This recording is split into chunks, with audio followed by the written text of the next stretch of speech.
Hello, it's me again. I'm house sitting, and I have somebody living downstairs, so I kind of have to be quiet. So I hope you can hear me.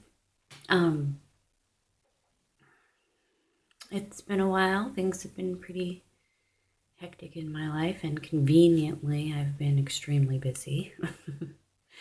And when I'm busy, it requires a lot of driving and a lot of physical hard labor, so I don't have time to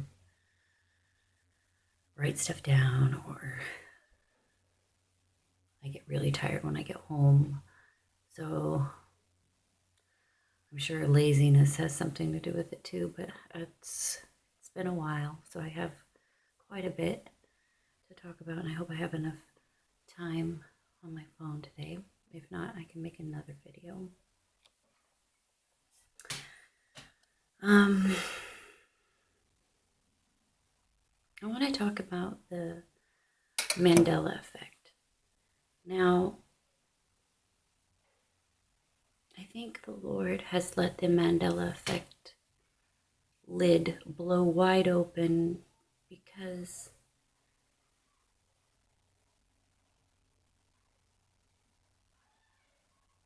I think it creates a famine of His true word and His voice, and shows your true heart. If you have Him and the truth hidden in your heart, nobody can change that. So Him allowing these changes to go on shows me that the time's up, the choice has been made, your bed's been made. I think He was working relentlessly through our lives for the last few years to wake us up to hear Him so that we may know Him, so that when this time for the change comes, that for one, we can see it, and for two, that nobody can take it away from us, no matter what they do to our Bibles, to the churches, to whatever.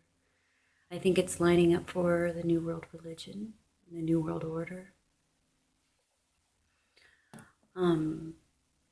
Something concerning about this Mandela effect is that I'm seeing a lot of people using the acronym and capitalizing the acronym as ME.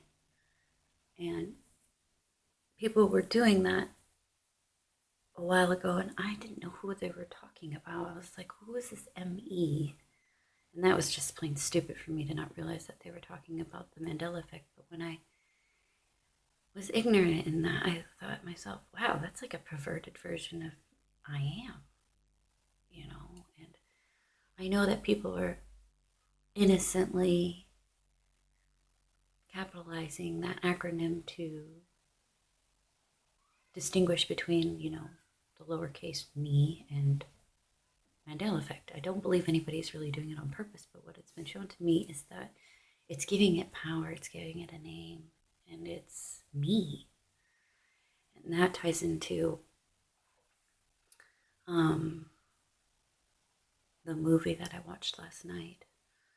Not even thinking about any of this. I've been really tired and trying not to think about any of this, but the movie is called Now You See Me. It's the second one. And it still didn't hit me, and I'm watching the movie because it's really interesting. It's a magic-based movie, and throughout the movie, they're talking about the four horsemen, and they're talking about the eye, and the eye is telling them what to do. And as these four horsemen are going around with their illusions and their magic on the world, sorry, I'm dog sitting, guided by the eye is also deceiving and tricking them. And I think that really ties into what's happening in the world, why it's so important to have the Holy Spirit. Because even if you think that what you're doing is good intentioned, you could be servicing